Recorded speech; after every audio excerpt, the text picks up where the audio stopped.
عليكم ورحمة الله وبركاته. جرتو أمتكو كبجما في جالتما أرومو إدل الدنيا رتي أرقمتن هندك سنف دامسن كبجتورا دامسا في يادا غبابا إجو تندبن كمن تنسو سودان كمن تنوف دوبنا ديبسين كمن isiniif kabajachuudha. Amma rakkoon guddaan maali? Rakkoon guddaan rakkoo irraa eegarra. Jalqaba dhaabbanni miidiyaa TikTokii jedhamu kuni yaada namni tokko live irra taa'ee ibsate yeroo live irraa ba'an hin fidu hin badaa jechuudha. Ana abbaa dhuunfaa malee namoonni biraan argan. Namoonni argan namoota kallattiin gizee san taa'anii si dhageeffatan namoota guutuu isaa ta'anii ilaalan. Namoonni kaawwan kan san irraa hafe namoota viidiyoo mummurame arge namoota bar ebaluun akkas jedhee ebaluu alubaaltaa jedhan san akkas jedhee namoota akkasiisan qofa argaa jechuudha. Maal jechuu barbaade? Har'a maaltu natti mul'ate? Sodaa miti lama. Kaleessa viidiyoo ani sa'a tokko haasa'ee sana booda dhimmi hayyuu teenya alloo daawwee irraa nu baasee irraa bahe. Haasanan kaleessa haasaa oole fi oolman har'a wajjitoonni yookaan hooleeyyiin itti oolte baay'ee garagara. Namoota na jaalataniif waan kana haasaa jira. Namoota na jaalatanii fi namoota gurguddaa namoota an kabaju saba an irraa baheef haasaa malee hooleeyyiin arrabsituuf ammas bootas hin qabu callisuuf illee hin deemu. Haasaan kiyya kaleessaa maal ture?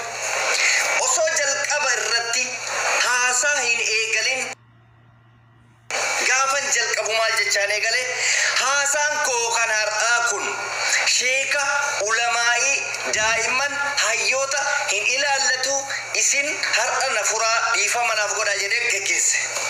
Itti aansee ummata koo kabajamaa fi guddaa saba bal'aa ummata sikkoof mandoo haasaan har'a haasa'u kuni tokkoffaa isin bakka hin bu'u lammaffaa isin hin ilaallatu jechaa eegale. Haasaan koo kallattiin kan ilaallatu ummata Arsii sikkoo mandoo osoo hin taane ummata maqaa Arsii sikkootiin daldalu maqaa baafatee lammaffaa irratti ebaluye shaasheli ebaluye Arsiili ebaluye Adaamaali ebaluye Maaliili warra jedhu malee haasaan kiyya kun nama biraa hin ilaallatu. Warri kabajaan mana keessan taa'aa jirtan hayyoonni kenna ummanni Arsiidha na of golchaa ummata qoshaashaa maqaa keenya balleessaa jiran kana qulqulleessa jedhee haasaa kiyyatti seenee itti muddaa ture jechuudha. Warra wasakoota isiniin jedhu kana amma maal argaa jira?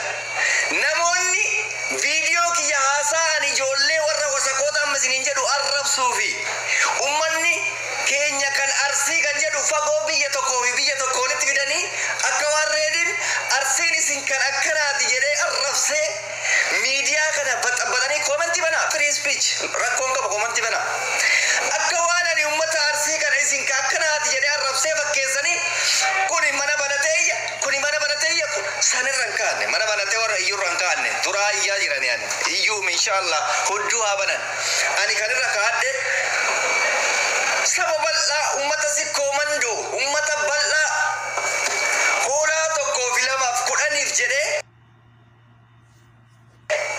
arrabsuu miti. Afaan maaltu waa'ee saba guddaa kanaa na dubbata ganda takka miti boo Arsii guutuu miti ganda irraa dhaladhe magaalaa xiqqoo ta'e takka bakka bu'ee arrabsuu hin danda'u. Gowwaan maal godha? Ajandaa barbaacha mana ifata fooloo baay'ifata jecha maal godha? Bakka ani Arsii jedhuu fi bakka ani hooleyyii gowwaa maalii jedhe kana gamaaf gamana walitti fidanii akka warreedin Arsii arrabsetti Arsiin akkana ta'e yaa gowwaa Arsiin kabajaan mana ofii taa'aa jira. Arsiin duudhaa aadaa fi safuu beeka maal godhaa miidiyaa irrattis bahee nama arrabsa. Ani jalqaballee jedhee jira qoshaashota akkanaa kana baasuudhaaf haasaa san eegalee jechuudha. Warra eenyummaa Arsii qabatanii maqaa nu balleessisan warra akkasiitirraa dubbachaa ture har'allee warruma san arge warroota garuu na hubatiniif warroota laayikii kiyya kallattiin argaan turre warroota viidiyoo mummurame san arge namoonni as jala jirta yoo jiraattan guyyaa kaleessa nama 5,600 ture.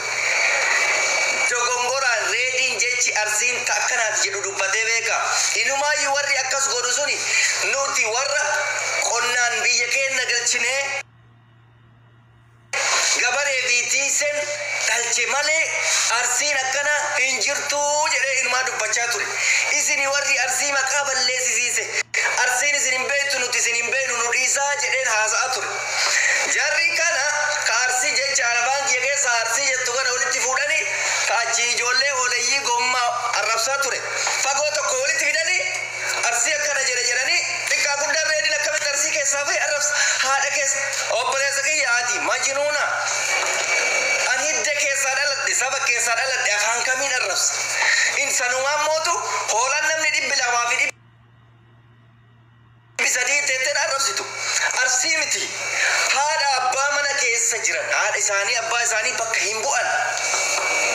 An ilma safuuf duudhaan kabajaan guddadheetu. Ilma arsee, ilma sikkoo mandoo, ma'aanaa sikkoo mandoo nama beeku, ma'aanaa gosa kiyyaa nama beeku, ma'aanaa balbalaa fi ibidda kiyyaa nama beeku. Warra ol bahee afaan banu kun osoo ati gosti kee maali jedhaniini, balballi kee maali jedhaniini, arsii jechuun maal jechuudha osoo jedhaniini, arsiin ilmaan meeqa qaba, eessaa dhufe yoo jedhaniin hin beeku. Maaliif waa'ee seenaarraa quban qabu, waa'ee arsii maal akka taatee quban qabu. Kanaaf ummata kabajamaa ummata na jaalatuu fi ummata saba bal'aa arsii sikkoo mandoo namoonni galata yookaan viidiyoolee dogongoraa san dhageeffattanii dogongortan hin dogongorina. Ani har'as boorisiftaanis arsii afaan ittiin arrabsuun qabu arrabsuufis hin jiraadhu. Maaliif jennaan hoolaan tokko hoolaan lama arsii bakka hin bu'u. Miti hoolaa tokko hoolaa lamaa miti. Jawaar guddaan sabni Oromoo qabu sun arsii bakka hin bu'u. Mataa isaa bakka bu'ee dubbata waan hunda. Mataa isaa bakka bu'ee godha. Kanaaf hoolayyiin mana ho'ifachuudhaaf viidiyoo gamaaf gamanaa walitti murame walitti guurtee reediin akka nuun jedhe jettee ummata kabajamaa ummata na jaalatu kijibaan mataa weerarsanii jechuudha. Kanaaf warri arsiin qulqulluun eenyu akka taate galtuun eenyu akka taate adda baafataa jirra jechuudha. Warri arsii arrabsiisiise warri duudhaa safuu arsiin beeyne eenyu akka ta'e adda baafataa jira. Qulqulleessinee jira. Nu kaayyoon keenya duruma kana warra maqaa arsiitiin daldalu kana balleessuudha kaayyoon keenya. Xabaqa arsii fakkaatee jecha duudhaa arsii keessaa hin baane safuu haasaa arsii bakka hin buune haasaa fokkata warroota haasaa warroota afaan banan kana balleessuudha kaayyoon keenya. Warri kaleessa viidiyoo kiyya dhageeffataa turtan yoo jiraattan yoo isin dhageechisuun dirqama ta'ellee isin dhageechisaa. Kan ammoo sodaa fi miti waan saba kiyya uummata kiyya kabajuufa. Sodaa nama dhuunfatii miti. Nama na jaalatu faamilii qaba abbaan kiyya amma yoo an arsii arrabse maal naan jedha. Achi maa dhaladhe haati tiyya maal naan jedhe isa. Si galee an nama akkas godhullee miti. Ani kan arrabse ammallee of duraabillee kan isin hin dhiifne warra wasakoota ammas iyyaa jiru kana ganaa iyyitan wasakoon ma'aanaa saba keetii dhiisi ma'aanaa mataa keetii warri jireenya hin qabne isin hin jedhe. Waan isin ajaa'ibu maaltu naa bahe waan maachi keessallee waan biraa warra na kabaju akkasitti eegaa geggeesseen booda namoota akkamitti akka naa bahe isin hima. Warri an kaleessa wasaka isin hin jedhe. Warri an kaleessa ajaan isaanii ofitti nama an kaleessu isin hin jedhe.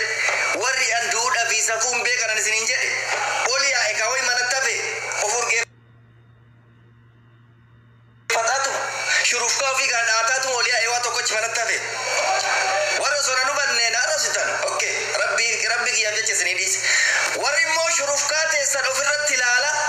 Jechi ani jedhe sun kallattiin akkatti waan si dhooftan as baatee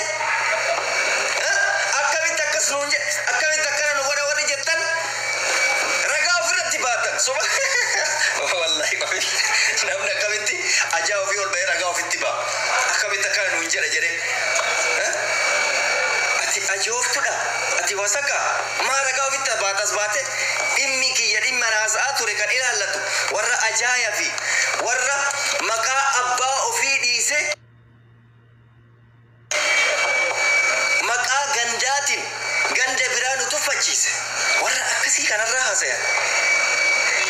deematiniin suusii asaaminoo lijjedhaa baafadhaa isiniin gadi ba'ee booyaa jira taasiyaa akka isaan duudhaa safuu Oromoo fi aadaa Oromoo hin beekne maalirraa beekta guyyaa silaa artistiin deemna kabajamtuun bakka buutuun Oromoodhaa wareegamte kanatti taa'anii waa'ee kiyya xiinxala kuni maal argisiisa wallaalummaa xiqqeenya waa beekuu dhabuu isaanii istiupidii ta'uu isaanii mul'isa ajummaa ani jedhe san baalagummaa ani jedhe kan jarri sun arsii miti gara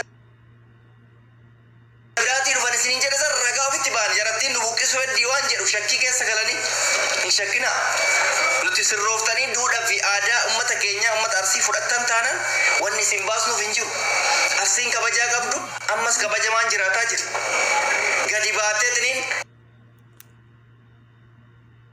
dhimma nama dhuunfaa naasoftu arsii gadi baateetiniin diigga fin deemtu arsiin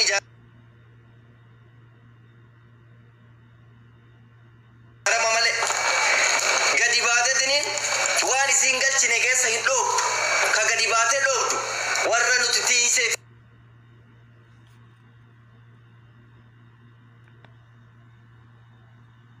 fudhanne santu ana qabaa ganna lakkisaa wakkan waa arsii jedhe haasaa fokkataa haasaa nama madaalse warra akkasiisan summa billaahi laziim amma taasiyaa halloo daawwetu jiraaf malee isin azaansiisa gana ani wanni isin jettaniif wanni isin haasoftan tokko nan aarsu subhaana wa ta'ala tokkollee hin kolfa wallaahi wabillaahi isinitti tasnaannaara ani injoo isinitti godhaa jira wallaaltonni jechuun ani amaana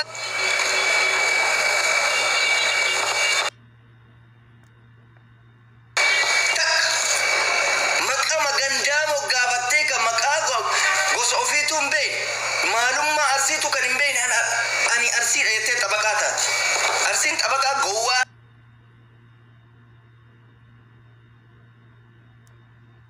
keetii kana eessaa fidde warra fagorraa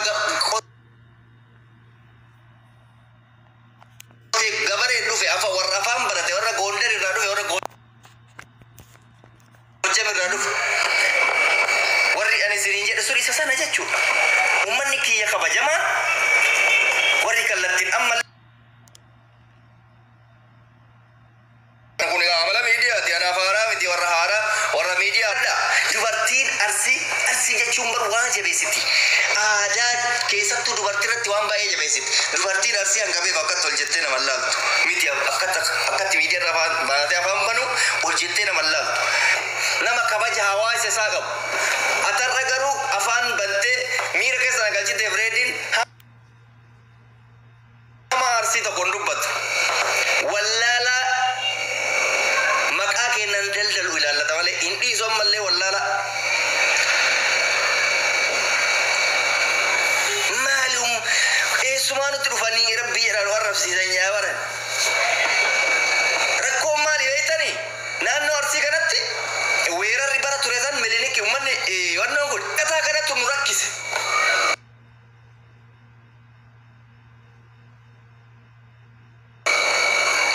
ummata makataa kanatu duudhaa fi safuu arsiisan balleessaa jira makataa kabajaan arsiin Oromoo biraa qabdu san warra nu fakkaatee balleessaa jiru warra namni isiniin jedhe kana warra gisee bara miliniksan achi keessa qubatte warra ma'anaa arsiin bee deemaa mi abbaa maatii keessan faamilii keessan akaakayyuu keessan abaabayyuu keessan gaafadha arsiin nama arrabsoo osoo hin taane udaan nama nyaachisa jedhama maaliif dandeettii haasaa irra kabajaa fi duudhaa fi safuu eeggatuu irra haasaan isaanii paaworii irraa qabaatuu irra nama ajjeese walitti araarsu osoo hin taane udaan nama nyaachisa jedhamee mammaakama kuni maal argisiisa jabinaa fi gootummaa haasaa dandeettii bilchina argisiisa tunniin garuu quban qabdu kana quban qabdu dhalatu ofii malee asii naannoo bakka achiisanitti lalatte bakka achiisanitti oduu amma godinni maal janiini maqaa dha'uun beektu osoo waan wayii gaafatanii deebii namaa deebisuun beektu kana namoonni kaleessa turta yoo jiraattan yaada gaggabaabaa isinirraa fuudhaa baay'ee haasa'uun barbaadu